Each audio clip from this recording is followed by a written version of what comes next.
Hello to everyone, myself Khajan Insa, Associate Professor in Commerce. Today we shall discuss about the characteristics of management. पिछले lecture में जैसा हमने जाना कि प्रबंध को विभिन्न विद्वानों ने अपने अपने तरीके से परिभाषित किया है। हेनरी फॉल ने कहा to manage is to forecast and to plan, to organise, to command, to coordinate and to control, यानी प्रबंधक द्वारा किए जाने वाले कार्य ही प्रबंध हैं। प्रबंधक जो 5 कार्य करता है, planning, organising, commanding, coordinating and controlling, उन्हीं को ही हेनरी फॉल ने प्रबंध कहा है। ऐसे ही फ्रेडरिक विंसलो टेलर ने उनसे थोड़ा हटकर प्रबंध को विज्ञान सिद्ध करते हुए और कला बताते हुए परिभाषित किया। Management is the art of knowing exactly what you want people to do and then seeing that they do it in the best and cheapest way, कि आप लोगों से क्या काम करवाना चाहते हैं, आपका लक्ष्य क्या है, आपके उद्देश्य क्या हैं, और उस लक्ष्य और उन उद्देश्यों की प्राप्ति क्या आपके साथ मिलकर काम कर रहे लोग सस्ते से सस्ते तरीके से और बढ़िया से बढ़िया तरीके से संपन्न कर पा रहे हैं या नहीं, यही देखना, यही जानना, यह सुनिश्चित करना ही प्रबंध है। इन परिभाषाओं के अनुरूप व अन्य विद्वानों के मतों के अनुसार आज हम प्रबंध की विशेषताओं का अध्ययन करेंगे, जिनमें पहली विशेषता है management is a group effort. प्रबंध एक सामूहिक कार्य है। जब भी 2 या 2 से अधिक व्यक्ति सामूहिक रूप से किसी लक्ष्य की प्राप्ति के लिए प्रयास करते हैं, तब जैसा हेनरी फॉल ने बताया कि जो कार्य लक्ष्य की प्राप्ति के लिए अनिवार्य हैं, planning, organising, staffing, directing and controlling, तब वो समस्त कार्य औपचारिक रूप से करने जरूरी हो जाते हैं। इसलिए प्रबंध समूह पर लागू होता है। यह एक सामूहिक प्रयास है। प्रबंधक उसके नीचे काम कर रहे समस्त वर्कर्स और ऑफिसर से प्रभावी तरीके से काम लेने के लिए प्रबंध के कार्यों और सिद्धांतों को ध्यान में रखते हुए प्रबंध को लागू करता है। इसलिए प्रबंध एक सामूहिक प्रयास कहा जाता है। Second, it is a goal oriented process. प्रबंध का प्रयास हमेशा लक्ष्य प्राप्ति रहता है। जैसे किसी भी व्यावसायिक संस्था का एकमात्र लक्ष्य प्रॉफिट मैक्सिमाइजेशन होता है, इसी उद्देश्य की प्राप्ति के लिए प्रबंधक विभागीय स्तर पर, व्यक्तिगत स्तर पर और संस्था के स्तर पर उद्देश्यों का निर्धारण करते हैं, ऑब्जेक्टिव्स फिक्स करते हैं, ताकि गोल को प्रभावी तरीके से अचीव किया जा सके। और संस्था के समस्त उच्च अधिकारी, विभागीय स्तर पर काम कर रहे सभी लोग और हर व्यक्ति अपने उद्देश्य की प्राप्ति के लिए जी तोड़ मेहनत प्रारंभ कर देता है। तो इसलिए हम कहते हैं कि लक्ष्यों की प्राप्ति के लिए उद्देश्यों का निर्धारण होता है और उद्देश्यों की प्राप्ति प्रबंध प्रभावी तरीके से सुनिश्चित करता है। इस वजह से हम प्रबंध की ये विशेषता कहते हैं कि प्रबंध लक्ष्यों की प्राप्ति की एक प्रक्रिया है। Third, it has a distinct entity. प्रबंध का अपना एक अलग अस्तित्व है। संस्था में बहुत से अधिकारी कर्मचारी काम कर रहे होते हैं, बहुत तरह की टेक्नोलॉजी का प्रयोग किया जाता है। उन सब से प्रभावी तरीके से काम तभी संभव है जब उस संस्था का प्रबंध का कार्य देख रहे समस्त प्रबंधक सक्षम हों, कुशल हों, प्रभावी तरीके से प्रबंध देख रहे हों, प्रबंध कर रहे हों और हम हर व्यक्ति द्वारा किए जाने वाला कार्य कितना प्रभावी है, कितना वो लगन से काम कर रहा है, यह देखकर ही अंदाज़ा लगा लेते हैं कि उस संस्था का प्रबंध कितना इफ़ेक्टिव है। प्रबंध हालांकि एक अदृश्य शक्ति है जिसको देखा नहीं जा सकता, लेकिन जैसे ही हम किसी संस्था में प्रवेश करते हैं, किसी भी संस्था में जाते हैं, तो वहाँ काम कर रहे लोगों के दिलों में उस संस्था के लक्ष्य और उद्देश्यों की प्राप्ति के प्रति कितनी लगन है, वो कितना दिल से संस्था में काम कर रहे हैं, उससे अंदाज़ा लगा लेते हैं कि इस संस्था का प्रबंध कैसा है। तो इसलिए प्रबंध एक ऐसी फोर्स है, एक ऐसी ताकत है, एक ऐसी शक्ति है जिसका अपना एक अलग अस्तित्व है, जो हर संस्था के लिए बहुत अधिक या ये कहीं सबसे अधिक महत्वपूर्ण होती है। फोर्थ, इंटेंजिबल फोर्स, अदृश्य ताकत। प्रबंध एक शक्ति है, प्रबंध एक ताकत है जो अदृश्य है, जिसको छुआ नहीं जा सकता, जो भौतिक रूप में नहीं दिखती पर महसूस होती है। हर संस्था के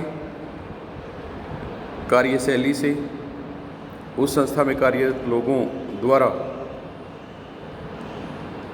नियत किए गए उद्देश्यों की प्राप्ति के प्रति उनकी लगन से हम प्रबंध को महसूस कर सकते हैं। तो इसलिए प्रबंध हालांकि एक अदृश्य शक्ति है, पर किसी भी संस्था में उस संस्था की इफ़ेक्टिवनेस, उस संस्था में काम कर रहे लोगों के दिलों में काम के प्रति लगन और वह संस्था समाज के विभिन्न वर्गों का कितना ख्याल रख रही है, कस्टमर्स, कंपटीटर्स, उस संस्था में काम कर रहे वर्कर्स या सरकार, हर वर्ग के हितों का उस संस्था के लोग कितना ध्यान रखते हैं। अगर बहुत अधिक तो इसका मतलब मैनेजमेंट वहाँ का बहुत ज़्यादा इफ़ेक्टिव है, अगर बहुत कम तो इसका मतलब वहाँ के मैनेजमेंट में कमी है जिसको इम्प्रूव करना ज़रूरी है। तो इसलिए प्रबंध अदृश्य शक्ति होने के बावजूद बहुत आसानी से इस ताकत को महसूस किया जा सकता है। It is a process. प्रबंध एक प्रक्रिया है। प्रक्रिया हम किसी भी कार्य की जो उपक्रियाएँ हैं उनके क्रम को कहते हैं। जैसे हम अक्सर किचन में खाना बनाते हुए देखते हैं, जैसे चपाती अगर बनानी है तो उसके लिए कई उपक्रियाएँ करते हुए हम अक्सर देखते हैं कि पहले आटा लेते हैं, फिर अक्सर उसको छानते हैं, गूंथते हैं, उसके बाद पेड़ा बनाया जाता है, फिर उसको बेला जाता है, फिर आग पर सेका जाता है। तो इस तरह एक के बाद एक उपक्रियाएँ करते हुए हम अक्सर देखते हैं। इसी को प्रक्रिया कहा जाता है। क्रियाओं का क्रम इज कॉल्ड प्रोसेस। मैनेजमेंट में भी बहुत सी उपक्रियाएँ हैं, मैनेजमेंट में बहुत से कार्य हैं, जैसे planning, organising, staffing, directing, controlling. 5 कार्य मुख्य हैं, इनके आगे बहुत से उपकार्य हैं जो एक के बाद एक किए जाते हैं। सबसे पहले संस्था के लक्ष्यों की प्राप्ति के लिए योजना बनाई जाती है। उस योजना को कार्य रूप देने के लिए संगठन की स्थापना की जाती है। संगठन तैयार होने के बाद प्रभावी नियंत्रण स्थापित किया जाता है और संगठन की स्थापना प्रभावी तरीके से हो, जैसे लोग हमें चाहिए, जिस योग्यता के लोग हमें चाहिए, वैसे लोग हमारी संस्था को ज्वाइन करें, उसके लिए स्टाफिंग किया जाता है और समय समय पर या यूँ कहीं लगातार निरंतर प्रबंधकों द्वारा समस्त कर्मचारियों और अधिकारियों को निर्देशित किया जाता है। तो इस प्रकार से लगातार ये समस्त कार्य एक के बाद एक किए जाते रहते हैं। इस वजह से हम कहते हैं प्रबंध एक प्रक्रिया है, मैनेजमेंट इज प्रोसेस। 6th है इनबोर्न एंड एक्वायर्ड एबिलिटी। प्रबंध एक जन्मजात गुण है, इसमें कोई दो राय नहीं। बहुत से ऐसे प्रबंधक हुए हैं जिन्होंने औपचारिक ज्ञान हासिल किए बिना, प्राप्त किए बिना जीरो से हीरो तक का सफ़र तय किया और बहुत अच्छे प्रबंधक सिद्ध हुए। तो उनके अंदर जो प्रबंधक होने का जो टैलेंट था, गुण था, क्वालिटी थी, वो इनबॉर्न थी, जन्म से ही उनको ये गुण प्राप्त हुआ था। लेकिन आज के दौर में हम ज़्यादातर प्रबंधकों को औपचारिक शिक्षा प्राप्त करने के बाद, प्रशिक्षण लेने के बाद एक सफल प्रबंधक के रूप में काम करते हुए देख रहे हैं। आज विश्व भर में बहुत सी ऐसी विख्यात संस्थाएं हैं जो प्रबंधकों को डिग्रियां देती हैं, एजुकेशन देती हैं, प्रशिक्षण देती हैं और बहुत अच्छे प्रबंधक इन संस्थाओं से शिक्षा प्राप्त करने के बाद हम मल्टीनेशनल कंपनीज़ में देख रहे हैं। जैसे सुंदर पिचाई है, गूगल के चीफ एग्जीक्यूटिव ऑफिसर, जिनका पूरे विश्व में नाम है। तो ये एक्वायर्ड ट्रेट ही उनको एक अच्छे प्रबंधक होने के लिए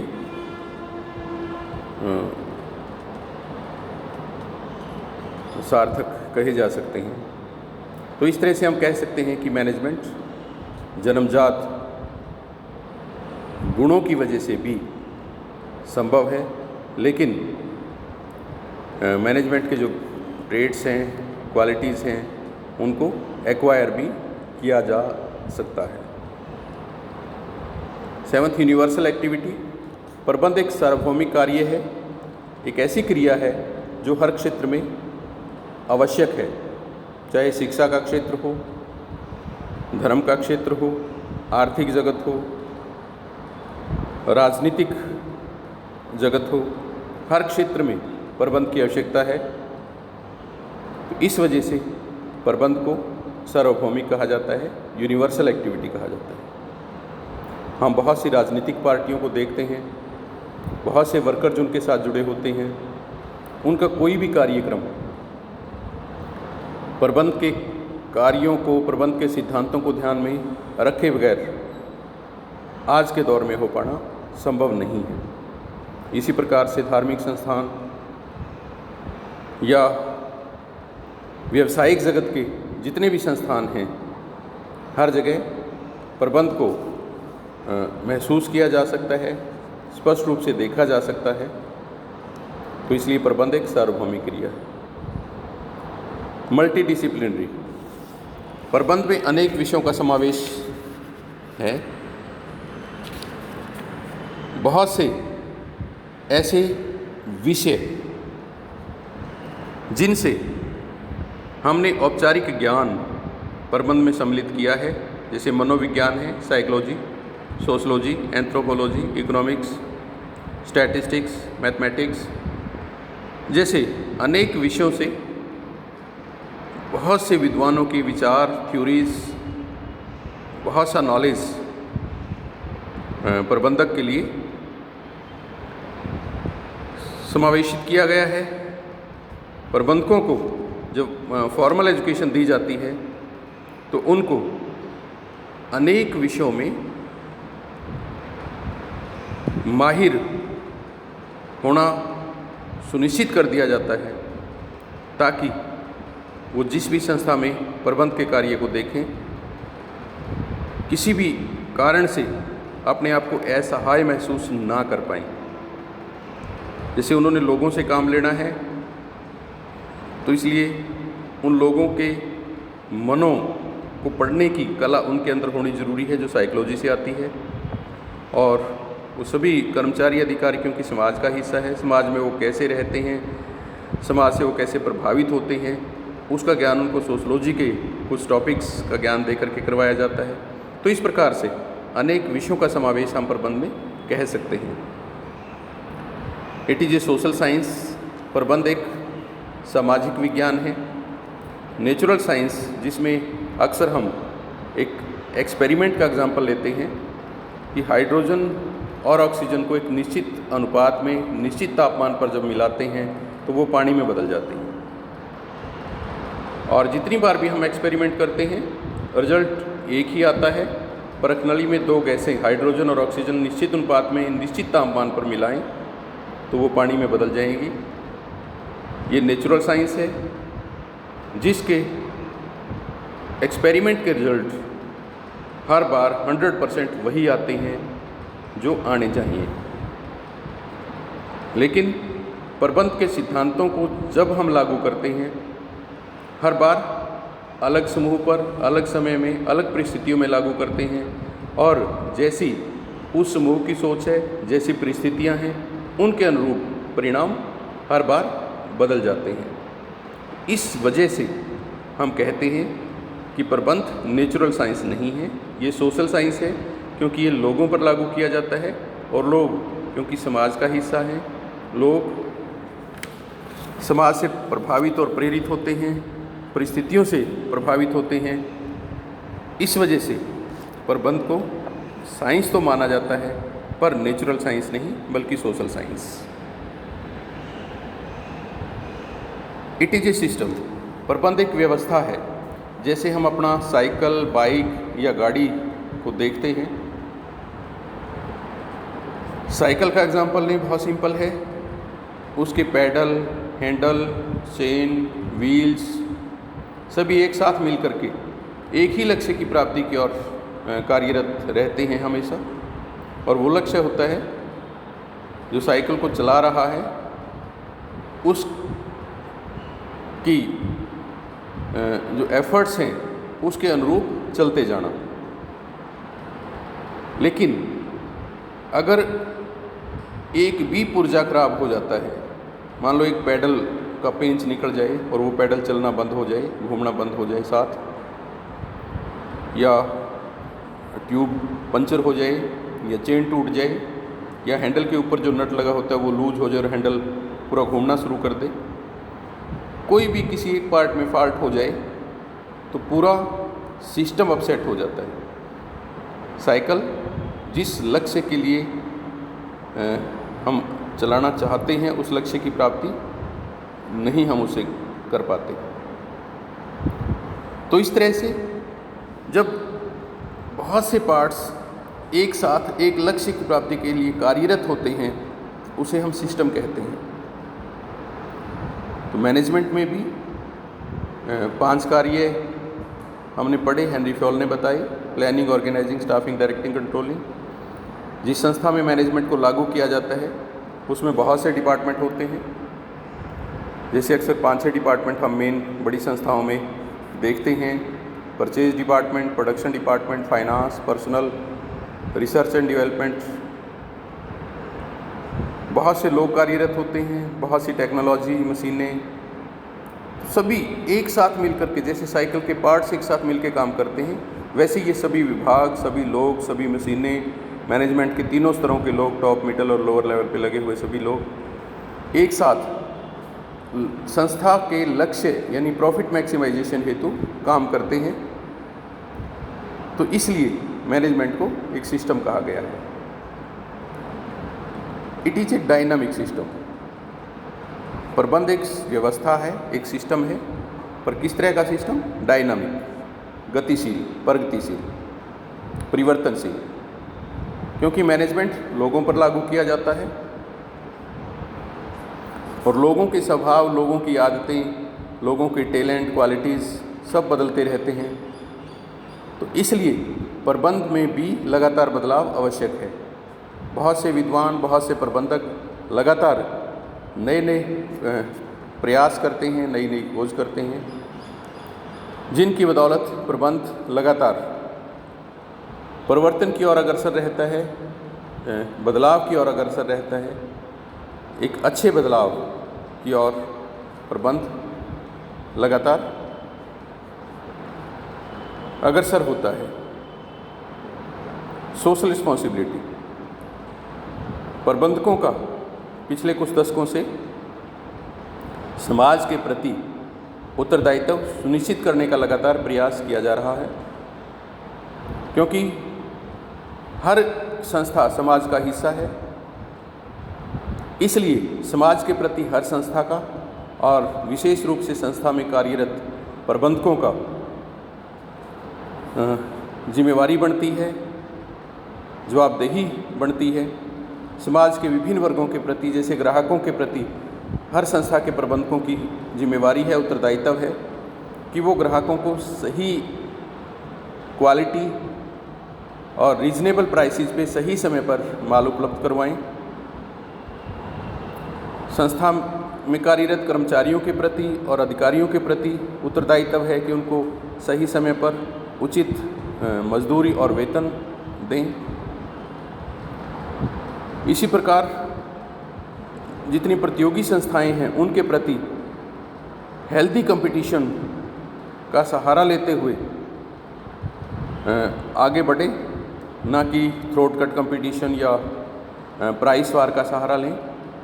सरकार को सही समय पर टैक्सेस दें।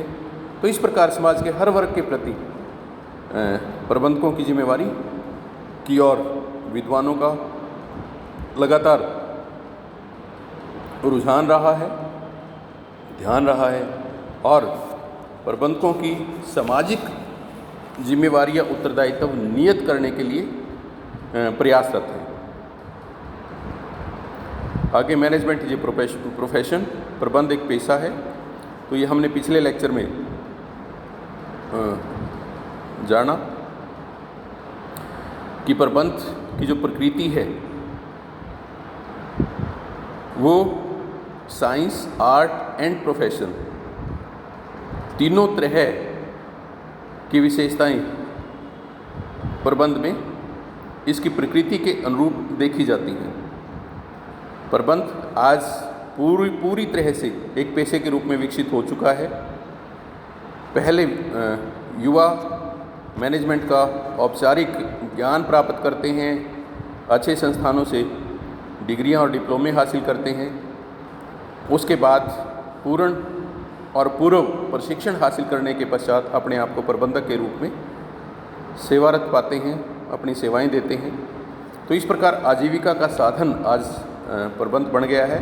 प्रबंधक अपनी आजीविका के लिए मैनेजमेंट के रूप में अपनी सेवाएं प्रदान करते हैं, इसलिए प्रबंध आज पेशा कहा जा सकता है। इसी तरह से प्रबंध को, क्योंकि F.W. टेलर और हेनरी फ्योल ने प्रबंध को विज्ञान का दर्जा देने के लिए इसको कुछ सिद्धांत दिए। हेनरी फ्योल ने 14 सिद्धांत बताए, इसी तरह से F.W. टेलर ने कुछ सिद्धांत दिए, जिसके बाद कहा जाने लगा कि विज्ञान की तरह प्रबंध के भी निश्चित सिद्धांत हैं और उनको लागू करके हम जैसे परिणाम चाहते हैं वैसे परिणाम पा सकते हैं, इसलिए प्रबंध एक विज्ञान है।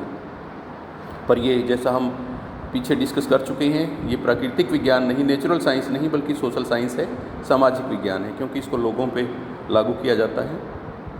वहीं दूसरी ओर प्रबंध एक कला भी है। कला ऐसे ज्ञान को कहा जाता है जिसका व्यवहारिक प्रयोग सामान्य व्यक्तियों से हटकर कोई करता है, तो उसको हम कलाकार बोलते हैं। जैसे पेंटिंग बनाने वाला कोई पेंटर है, हर व्यक्ति वैसी पेंटिंग नहीं बना सकता जैसी पेंटर बनाता है। सिंगर है, हर व्यक्ति वैसा नहीं गा सकता जैसा सिंगर गाता है। तो ऐसा ज्ञान जिसका जो व्यवहारिक प्रयोग करते हैं तो निपुणता आती है, कुशलता आती है, व्यक्ति में निखार आता है, उसके अंदर वो गुण और विकसित होता है। तो ऐसे गुण को हम आर्ट बोलते हैं, कला बोलते हैं। तो प्रबंध भी एक ऐसा ही गुण है।